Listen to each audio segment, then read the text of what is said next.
महिलाओं को आकर्षित करने के दर्जनों तरीकों को समझाने के बाद आज मैं आपको 2 सबसे तेज तरीके बताऊंगा जिनसे आप किसी भी लड़की को आकर्षित कर सकते हैं, चाहे वो कोई भी हो। सबसे पहले आपको एक जरूरी सिद्धांत समझना होगा कि हमारा दिमाग इंसानों के तौर पर कैसे काम करता है। कल्पना करें, एक शख्स जो सिगरेट पीता है डॉक्टर के पास जाता है। डॉक्टर उसे कहता है, अगर तुमने दोबारा सिगरेट पी तो तुम मर जाओगे या तुम्हारा दिल धड़कना बंद हो जाएगा। उस पल में वो सिगरेट छोड़ देगा, जैसे कि उसने कभी सिगरेट पी ही ना हो। लेकिन अगर डॉक्टर कहे, अगर तुम सिगरेट छोड़ दोगे तो तुम्हारी सेहत ठीक रहेगी, तो बहुत मुमकिन है कि वो सिगरेट न छोड़े। ऐसा क्यों? क्योंकि हमारा दिमाग नकारात्मक बातों पर ज्यादा तेजी से और गहराई से प्रतिक्रिया करता है बनिस्बत सकारात्मक बातों के। हमारा दिमाग खतरे से बचने के लिए ज्यादा तैयार रहता है, बजाय किसी अच्छी चीज की तलाश करने के। मैं जानता हूं कि ये उदाहरण आपको शायद थोड़े अजीब और इस विषय से असंबंधित लगे, लेकिन मैं चाहता हूं कि आप ये समझें कि हमारा दिमाग नकारात्मक चीजों पर ज्यादा ध्यान देता है। अब सवाल यह है कि हम इसे महिलाओं को आकर्षित करने में कैसे इस्तेमाल कर सकते हैं। कल्पना करें, एक पुरुष एक खूबसूरत महिला से बात शुरू करता है। आमतौर पर वो क्या करता है? वो उनके बीच कुछ समानता ढूंढने की कोशिश करता है, जैसे कोई गाना जो दोनों को पसंद हो, कोई फिल्म जो दोनों ने देखी हो, वगैरह। ये तरीका ठीक है, बातचीत शुरू करने और बर्फ तोड़ने के लिए अच्छा है, लेकिन एक बेहतर, तेज और ज्यादा असरदार तरीका है, और वो है कुछ ऐसा ढूंढना जिससे आप दोनों नफरत करते हो। मेरे अनुभव से ये महिलाओं को मेरी ओर आकर्षित करने का सबसे प्रभावी तरीका रहा है।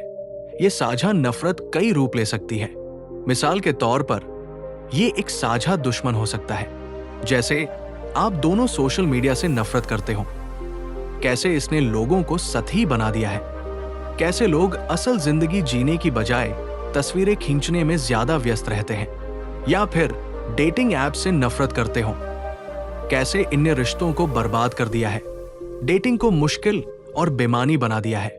इतिहास में देखें तो एक साझा दुश्मन हमेशा से दोस्ती और गठबंधन बनाने का सबसे मजबूत तरीका रहा है, और लोगों को एक दूसरे की ओर सबसे ज्यादा जो आकर्षित करता है वो है एक साझा दुश्मन होना। इसलिए एक महिला से पूछने के लिए सबसे अच्छा सवाल यह है, तुम सबसे ज्यादा किस चीज से नफरत करती हो? तुम्हारा दुश्मन कौन है? अगर आप भी उसी चीज से नफरत करते हैं तो उसे बताएं। फिर स्वाभाविक रूप से आप दोनों उस चीज के खिलाफ अपनी नापसंदगी जाहिर करने लगेंगे। और जब आप ये नफरत जाहिर करें तो इसे जोश के साथ करें। यह बहुत जरूरी है, इसे पूरे जुनून के साथ व्यक्त करें। एक और बात, किसी ऐसे शख्स का होना जिससे आप दोनों नफरत करते हो। अगर मैं आपसे अभी पूछूं, अपनी मां और परिवार के बाद तुम सबसे ज्यादा किससे प्यार करते हो, तो शायद आपको एक खास नाम सोचने में मुश्किल हो। लेकिन अगर मैं पूछूं तुम किससे नफरत करते हो, तो आप आसानी से उन लोगों की फहरिस्त बना सकते हैं जिन्हें आप नापसंद करते हैं। ऐसा इसलिए क्योंकि हम उन लोगों से ज्यादा जुड़ते हैं जिनसे हम नफरत करते हैं, बनिस्बत उनके जिनसे हम प्यार करते हैं। इसलिए अगर आप और वो महिला किसी एक ही शख्स को नापसंद करते हैं, चाहे वो आपका बॉस हो, टीचर हो, या काम पर कोई परेशान करने वाला ग्राहक, ये भी आप दोनों के बीच बहुत जल्दी एक रिश्ता बना सकता है। कभी कभी ये थोड़ा मुश्किल हो सकता है, क्योंकि हर कोई खुलकर नहीं बताता कि वो किससे नफरत करता है, और आपको भी किसी ऐसे शख्स से जिससे आप अभी अभी मिले हो ये सवाल पूछने में झिझक हो सकती है। लेकिन अगर आप किसी लड़की से ये बता पाएं कि वो किससे नफरत करती है, तो आप उसके साथ बहुत सारा वक्त बचा सकते हैं। और अगर आप उस शख्स से नफरत नहीं भी करते, तो उससे पूछें कि वो क्यों नफरत करती है, उसके दिमाग में क्या चल रहा है, ये समझने की कोशिश करें। ध्यान से सुनें और गौर करें कि वो कैसे उस शख्स के बारे में जोश और भावनाओं के साथ बात करने लगती है, अपनी नफरत जाहिर करते हुए। साझा नफरत का एक और दिलचस्प पहलू, ये कुछ ऐसा है जो मुझे पहली बार एक किताब में पढ़ी एक कहानी से पता चला। लेखक ने अपने एक दोस्त की कहानी बताई जो उसके साथ काम करता था। लेखक एक रेस्तरां में काम करता था और उसका एक दोस्त था। उसका नाम मुझे ठीक से याद नहीं, लेकिन मान ले कि उसका नाम रॉस था। रॉस उन लड़कों में से था जो उस रेस्तरां में काम करने वाली महिलाओं को सबसे ज्यादा आकर्षित करता था, और उसने ये एक खास तकनीक से किया जिसे पार्टनर्स इन क्राइम कहते हैं। रॉस ने एक तुम और मैं दुनिया के खिलाफ वाला माहौल बनाया, और यही वह सोच है जो आपको अपनी बातचीत में रखनी चाहिए एक लड़की के साथ। तुम और मैं दुनिया के खिलाफ। रॉस क्या करता था? वो अपने सहकर्मियों के साथ गुप्त रूप से शरारत करता था और कुछ खास ग्राहकों के बारे में अंदरूनी चुटकुले बनाता था। जब वे ग्राहक आते थे, वो लड़की की ओर देखता और एक चेहरा बनाता जो उस चुटकुले का इशारा होता था। वो हमेशा मस्ती करता रहता था और अक्सर वह और वो लड़की बॉस से डांट खाते थे, लेकिन बाद में दोनों मिलकर बॉस की बुराई करते थे। उसने बस एक हम बनाम वे वाला माहौल बना दिया था, और यही वो ढांचा है जो आपको अपनी बातचीत में बनाने की कोशिश करनी चाहिए। आखिरकार जब बात साझा नफरत की आती है तो ये कुछ आसान भी हो सकता है, जैसे कोई खाना जो आप दोनों को पसंद न हो, कोई शहर जो आप दोनों को बोरिंग लगे, या कोई टीवी शो या फिल्म जो आप दोनों को खराब लगे। फिर आप उस चीज के बारे में बात शुरू करते हैं और दोनों अपनी नापसंदगी जाहिर करते हैं कि आप उसे कितना नफरत करते हैं। मैंने अब तक जो कुछ भी आपको बताया वो बस ये है कि नकारात्मक भावनाओं के जरिए बंधन बनाने की इस स्वाभाविक प्रवृत्ति का अपने फायदे के लिए इस्तेमाल कैसे करना है। दूसरी चीज जो आपको चाहिए आप और किसी लड़की के बीच आकर्षण पैदा करने के लिए, वो है उसे हंसाना। अब मुझे ध्यान से सुने।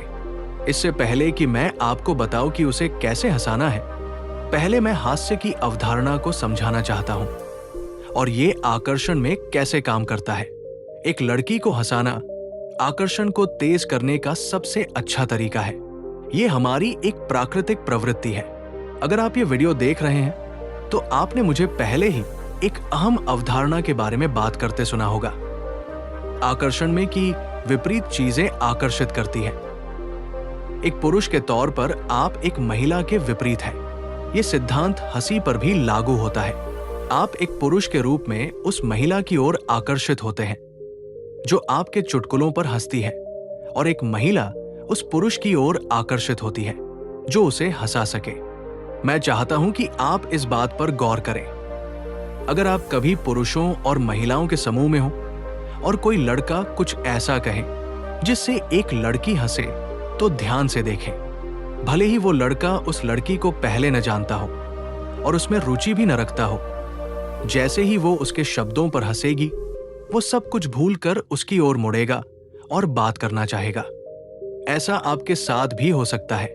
सोचिए, जब कोई लड़की आपके चुटकुले पर हंसती है तो आपको एक गहरी खुशी महसूस होती है और आप उसकी ओर खींचे चले जाते हैं। ऐसा क्यों? क्योंकि ये आपके अवचेतन दिमाग में होता है। एक पुरुष के तौर पर आप स्वाभाविक रूप से उस लड़की की ओर आकर्षित होते हैं जो आपके चुटकुलों पर हंसती है। भले ही सामान्य हालात में आप उसे आकर्षक न माने, लेकिन महिलाओं के लिए वे उस पुरुष की ओर आकर्षित होती हैं जो उन्हें हंसा सके। जैसे आप उस लड़की की ओर मजबूत आकर्षण महसूस करते हैं जो आपके चुटकुलों पर हंसती है। मैं चाहता हूं कि आप उस भावना को 10 गुना बढ़ा दें, क्योंकि यही वो स्तर है जो एक महिला उस पुरुष के लिए महसूस करती है जो उसे हंसा सकता है। मेरी निजी राय और मेरे अनुभवों के आधार पर मैं पूरी तरह मानता हूं कि एक महिला के दिल तक पहुंचने का सबसे तेज रास्ता हंसी है। लेकिन आप उसे कैसे हंसाते हैं? यहां मैं वीडियो में अपनी बात को थोड़ा रोकूंगा ताकि आपको एक ऐसी बात बता सकूं जो मैं चाहता हूं कि आप अपनी पूरी जिंदगी याद रखें। हास्य की भावना ऐसी चीज नहीं है जिसके साथ आप पैदा होते हैं। अगर आप स्वाभाविक रूप से मजाकिया नहीं हैं, तो इसका मतलब ये नहीं कि आपके पास मजाकिया होने की काबिलियत नहीं है। मजाकिया होना सिर्फ एक गुण नहीं है, ये एक ऐसी चीज है जिसे आप सीख सकते हैं। मैं वही शख्स हूं जो आपसे अभी बात कर रहा हूं। अपनी जिंदगी के ज्यादातर वक्त में मैंने खुद को उस लड़के के तौर पर देखा जिसके चुटकुले बेकार थे और जिसे सुनकर कोई नहीं हंसता था। लेकिन जैसे ही मैंने मनोविज्ञान पढ़ना शुरू किया, मुझे हास्य में दिलचस्पी हुई। मैंने किताबें पढ़ी, हास्य के सबक देखे और खुद को ट्रेन किया। इसके जरिए मैं अपने दोस्तों के बीच, चाहे लड़के हो या लड़कियां, सबसे मजाकिया इंसान बन गया। मैंने अपने अवचेतन को इस तरह तैयार किया कि मैं स्वाभाविक रूप से ऐसे चुटकुले सोच सकूं जो मेरे दोस्तों को हंसते हंसते जमीन पर लोटपोट कर दें और उनके पेट दर्द करने लगे। तो ये पहली बात है जो मैं चाहता हूं कि आप समझें। ऐसा कुछ नहीं कि मैं मजाकिया नहीं हूं। हास्य वो चीज है जिसे आप या तो अनजाने में सीखते हैं या जानबूझकर सीखते हैं। यही पहला बिंदु है। अब दूसरा बिंदु, आपको यह सिखाना कि किसी लड़की को कैसे हंसाया जाए। ये ऐसा विषय है जिसके लिए 2 घंटे का लेक्चर चाहिए। मैं हास्य के मनोविज्ञान को पूरी तरह से विस्तार में नहीं समझा सकता, नहीं हर तकनीक को तोड़कर बता सकता हूं। लेकिन मैं आपको एक सबसे आसान और तेज तकनीक बताऊंगा जिससे आप किसी लड़की को हंसा सकते हैं, और वो है गलतफहमी, हास्य का जादू। अगर आप रोमांटिक कॉमेडी सीरीज या फिल्मों के शौकीन हैं, तो आपने गौर किया होगा कि ये तकनीक सबसे ज्यादा इस्तेमाल की जाती है। क्यों? क्योंकि ये लोगों को हंसाने का सबसे आसान तरीका है, खासकर महिलाओं को। ये तकनीक पुरुषों की तुलना में महिलाओं को ज्यादा हंसाती है। अब मेरे पास ये बताने का समय नहीं है कि ऐसा क्यों होता है, लेकिन मुझ पर भरोसा करें। मैं आपसे झूठ क्यों बोलूंगा? और ये तकनीक लागू करना बहुत आसान है। आपको बस इतना करना है कि लड़की जो कहती है उसे ध्यान से सुने और उसमें कुछ ऐसा ढूंढे जिसे आप गलत समझ सके। सबसे अच्छे मिसइंटरप्रिटेशन वो होते हैं जो थोड़े सेक्सुअल हों, लेकिन आप उसे ऐसे भी गलत समझ सकते हैं कि वो नादान, जुनूनी, आपको इंप्रेस करने की कोशिश करने वाली, पैरानॉइड, थोड़ी अजीब, या फिर एक प्यारे से पपी की तरह लगे। कुछ भी ऐसा जो आप गलत समझ सके, वो काम करेगा। तो आइए देखें कि हम मिसइंटरप्रिटेशन का इस्तेमाल कैसे कर सकते हैं ताकि बातचीत में एक मजबूत और बार बार इस्तेमाल होने वाला हथियार बनाया जा सके।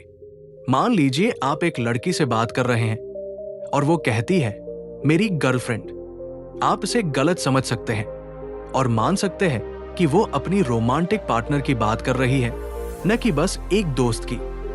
आप कह सकते हैं, अरे तुम्हारी गर्लफ्रेंड है? वाह, तुम कितनी ओपन माइंडेड हो। क्या तुम्हारे पास एक से ज्यादा है? क्या वे जलन करती है? यहां आपने एक साधारण मिसइंटरप्रिटेशन लिया और उसे एक लेस्बियन रिलेशनशिप की तरह पेश कर दिया। फिर इसे बढ़ा चढ़ाकर पूछा, क्या एक से ज्यादा है? क्या वे जलन करती है? यही फॉर्मूला है, पहले गलत समझे, फिर बढ़ा चढ़ाकर पेश करें। अब अगर आप ऐसे इंसान हैं जो स्वाभाविक रूप से मजाकिया नहीं हैं और चुटकुले सुनाते वक्त शर्मा जाते हैं या घबरा जाते हैं, तो आपको बढ़ा चढ़ाने की जरूरत नहीं है। आप बस इतना कह सकते हैं, वाह, क्या तुम लेस्बियन हो? और चुप रहें। आप देखेंगे कि वो खुद हंसने लगेगी और हंसते हुए आपको ठीक करने की कोशिश करेगी। मिसइंटरप्रिटेशन का एक और तरीका है अटकलें लगाना। आप ये अनुमान लगा सकते हैं कि वो कुछ क्यों कह रही है या कर रही है। मान लीजिए आप उससे बात कर रहे हैं और वो आपके पिकअप लाइन पर कहती है, वाह, ये तो अच्छा पिकअप लाइन था। आप अटकलें लगा सकते हैं और कह सकते हैं, क्या तुम ऐसा इसलिए कह रही हो क्योंकि आमतौर पर कोई तुमसे बात नहीं करता? अरे ये तो बहुत क्यूट है। हंसी के 2 महत्वपूर्ण नियम। इस बिंदु को खत्म करने से पहले मैं आपको 2 जरूरी नियम बताना चाहता हूं।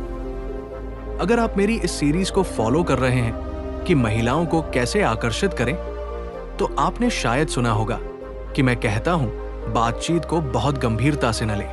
आपको मजाक करना चाहिए, मजे लेना चाहिए, और लड़की को बातचीत में मजा तभी आएगा जब आप खुद उसमें मजा लेंगे और हंसेंगे। लेकिन जब आप कोई चुटकुला सुनाएं तो कृपया उस पर खुद पहले न हंसे। पहला नियम, अपने चुटकुलों पर बहुत ज्यादा न हंसे। जब आप किसी लड़की के साथ मजाक शुरू करते हैं और आपका कोई चुटकुला अच्छा लगता है तो उसके हंसने से पहले खुद न हंसे। जब वो हंसने लगे तो ठीक है, लेकिन चुप्पी को भरने के लिए हंसी का इस्तेमाल ना करें, जैसे कि टेंशन को तोड़ना हो। अपने चुटकुलों पर बिल्कुल ना हंसना भी बेहतर है। उस खालीपन को भरने की कोशिश करने के बजाय आप उसे हाँ मैंने तुम्हें पकड़ लिया वाली मुस्कान दे सकते हैं। हंसना जरूरी नहीं है। दूसरी गलती जो मैं लड़कों को करते देखता हूं वो ये है कि अगर लड़की उनके चुटकुले पर न हंसे तो वे मान लेते हैं कि उसे समझ नहीं आया और उसे समझाने की कोशिश करते हैं। मैं आपको एक बात समझाता हूं, अगर आपने कोई चुटकुला सुनाया और लड़की नहीं हंसी तो इसके दो कारण हो सकते हैं। पहला, उसे वो मजाकिया नहीं लगा। दूसरा, उसे समझ नहीं आया। अगर पहला मामला है और आप उसे समझाने लगते हैं तो आप खुद को बुरा दिखा रहे हैं और उसे अजीब स्थिति में डाल रहे हैं। बातचीत बोरिंग हो जाएगी और वो बहाना ढूंढने लगेगी कि कैसे वहां से निकले। अगर दूसरा मामला है कि उसे सच में समझ नहीं आया और आप उसे समझाते हैं तो उसके बाद उसे मजाकिया लगना नामुमकिन है। एक अच्छे चुटकुले की सबसे जरूरी चीज यह है कि वो अचानक आए, अप्रत्याशित हो।